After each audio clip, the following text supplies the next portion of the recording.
I have a confession to make. But first, I want you to make a little confession to me. In the past year, I want you to just raise your hand if you've experienced relatively little stress. Anyone? How about a moderate amount of stress? Who's experienced a lot of stress? Yeah, me too. But that is not my confession.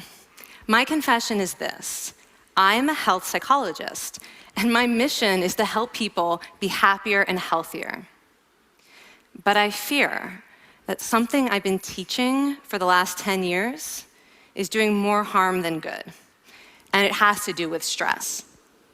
For years, I've been telling people stress makes you sick. It increases the risk of everything from the common cold to cardiovascular disease.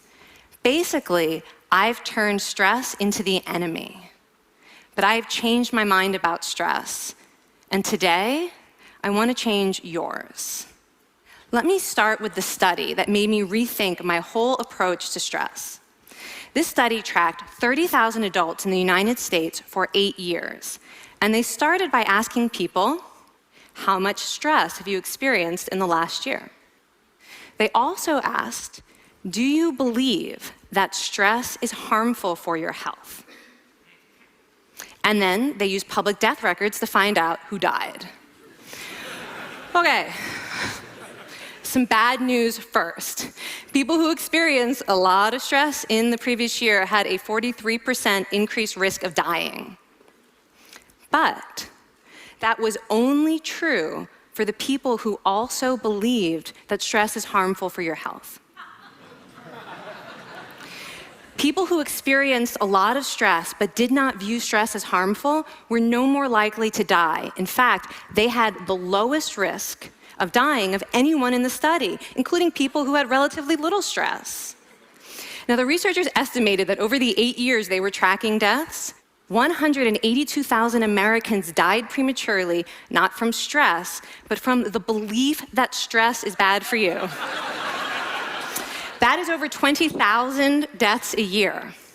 Now, if that estimate is correct, that would make believing stress is bad for you the 15th largest cause of death in the United States last year, killing more people than skin cancer, HIV, AIDS, and homicide.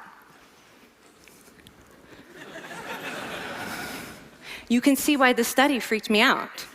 Here I've been spending so much energy telling people stress is bad for your health. So this study got me wondering, can changing how you think about stress make you healthier? And here the science says yes. When you change your mind about stress, you can change your body's response to stress. Now, to explain how this works, I want you all to pretend that you are participants in a study designed to stress you out. It's called the social stress test. You come into the laboratory, and you're told you have to give a 5-minute impromptu speech on your personal weaknesses to a panel of expert evaluators sitting right in front of you. And to make sure you feel the pressure, there are bright lights and a camera in your face, kind of like this. And the evaluators have been trained to give you discouraging nonverbal feedback, like this.